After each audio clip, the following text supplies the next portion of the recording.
trigger warning, this is a lot of trauma, and what a better way to share trauma than to talk to someone about it. So that's you. Welcome to the trauma. After hearing this Pokemon theory, I literally texted my mom I love her, and she was worried. The Pokemon theory that I saw was regarding Cubone, who is one of my favorite Pokemon ever. His design is super cool, and he is one of the most underrated, even though he is one of the most iconic Pokemon, I think, in the whole Pokemon universe. So I was super excited. My sister sent me this reel, and it was a theory about the origin of Cubone, because Cubone is super interesting from a Pokemon perspective. He only has one evolution, and to be honest, I like Cubone's base better. That design is way cooler to me. And the theory was that when a Charmander is born, or hatched, I don't know, he's a reptile, I guess, a dragon. If the mother Charizard dies before she can light his tail on fire, give him his fire, a Cubone is born. The Charmander, with all the trauma and stuff, takes the skull of the mama Charizard, puts it on, and becomes emo little boy. Knowing this new information, the design that we have for Cubone doesn't really make that much sense. I want to really show the trauma. Like, you look at the design and you're like, wow, that boy's been through some stuff. So starting off with the sketch, I focused a lot on sharp angles, a lot of harsh plane changes, and when you go through trauma, there's a couple of paths you could take, I guess you could say. You could either get super depressed and start eating. Sometimes I eat instead of facing my problems. Or you can channel that trauma and become super ripped. I really want to go that route because the original base shape of Cubone is a little rounder, softer, but I really want to highlight his strength and the stuff he had to endure. And so I'm gonna make him really ripped. His muscles are gonna be very sharp angles, very cut, very defined. I'm gonna make him look a little more dragony. He's gonna be a little bit longer and lankier, almost like an awkward teenager that hasn't fully grown into his body. I think that's a really cool piece of storytelling as far as the character design goes for a character like him.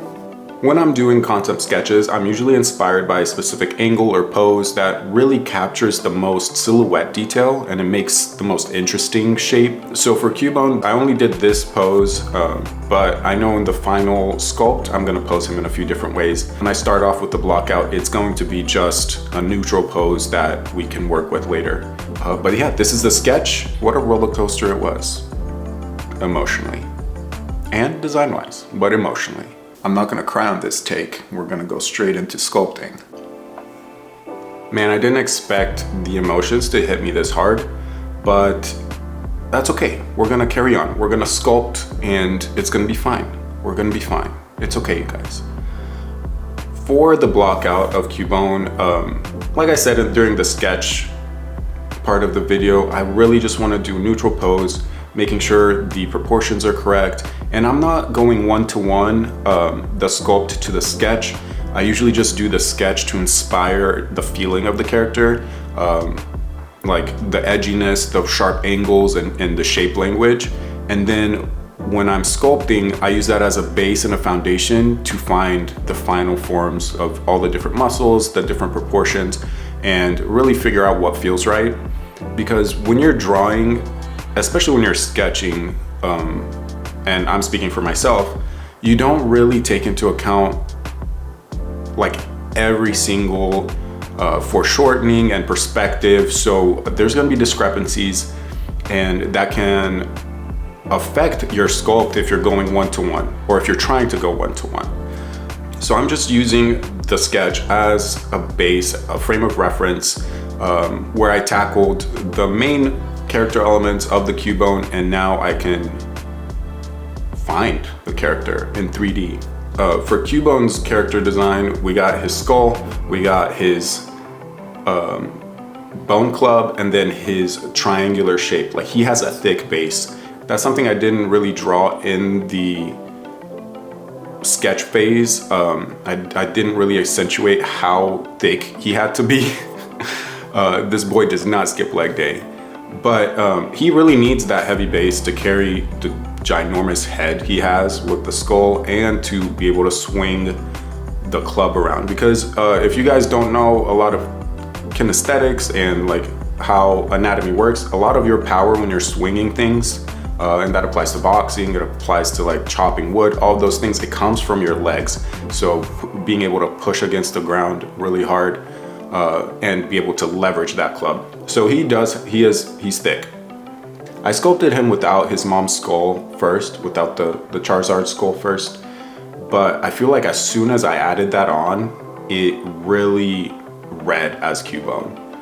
That's like his most iconic thing, and as humans we tend to use faces and like look at heads and faces as identifiers for people and characters. So him having such a striking and unique head slash face it makes sense. It makes sense that once I added the skull, he looked like Cubone. You were like, yep, that's Cubone, he's doing Cubone. I know this is getting really lighthearted, and I love that because Charizard's dying, deceasing, unaliving. I don't know if YouTube is gonna like flag me for using trigger words, but anyways, Charizard's not being alive anymore is a pretty sad thing. They are very cool, and especially when it's a mom. So sorry. And where we go. So working on the Bone Club, I really like exaggerating shapes while still keeping the balance and the read the same as the original character or original design. Just taking my own little spin on it, actually making it feel like me. And my natural style is more angular, more exaggerated, and I really like that because for the longest time I just struggled with making everything look like the reference. That's how you first learn. You're literally looking at something and drawing it, copying, especially realism, which is good because you're learning the rules and the laws of proportion and all that stuff. But after a point, you want to make things your own, and that's kind of how you find your style, is just figuring out what parts you tend to exaggerate or push and how you add character to your line work or how you render some stuff. I know we're covering so many topics in this, and I hope you don't get whiplash from it.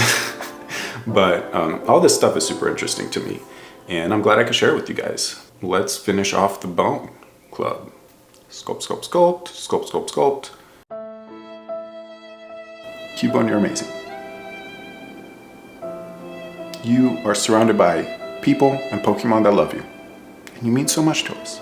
So, keep boning. Cuts to black. The reveal.